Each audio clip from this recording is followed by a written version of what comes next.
Here are my top 10 favorite completed romantasy series of 2025 that are so underhyped, you're gonna read them and then you're gonna be mad that you didn't read them sooner. I literally don't know why no one's talking about these, plus they're all on Kindle Unlimited. Please, please, please, please tell me why we are not talking about the Flame Cursed Face series by Eliza Reign. I've been yelling at you for months at this point. This is a completed trilogy and it is literally like one of my top 5 things that I've read this year. If you liked A Court of Silver Flames, this is Valkyrie training at a war college and we have animal familiars and a literal god tier book boyfriend. If you liked the Flame Cursed Fae, or if you're now planning on reading it, since I had clearly just convinced you, there is actually a prequel series, Shadowbound Queen, that takes place in the same world as the Flame Cursed Fae, but it happens before. You do not have to read it before, but chronologically it happens before, and there's a couple of little Easter eggs. This one's giving Rhysand, and when she meets him for the first time, he's wearing a mask, which I don't know why that does it for me. Vampire romances, if you grew up as a Twilight-loving girly, you better have evolved into someone who reads Maggie Sunseri. This book, Rune, the book boyfriend in here, is giving Rhysand, Kingfisher, Zaid Meadows, Slade Ravenger. Literally put them all together and make them even spicier. Also, the audiobook for this one, immaculate. How about Damon Salvatore as a masked man? Chasing our FMC around, like getting us all wild, but we still have the fantasy. We've got the political court intrigue, and he hunts.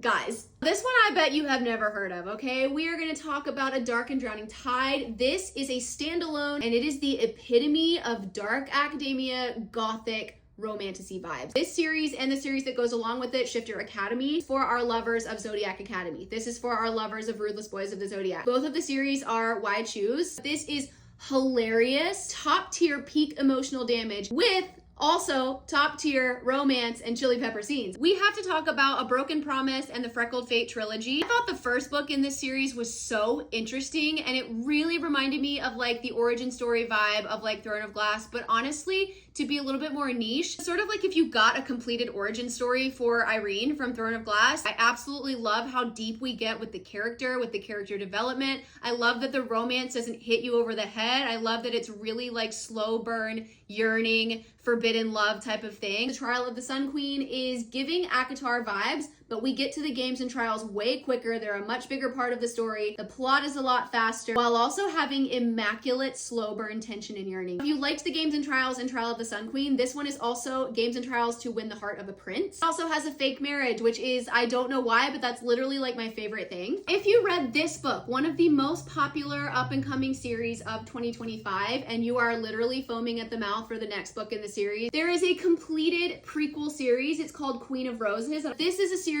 that takes place chronologically before the events in the other book. And by the time we get new books in the other series, you will have read a little bit deeper. You'll have more insight.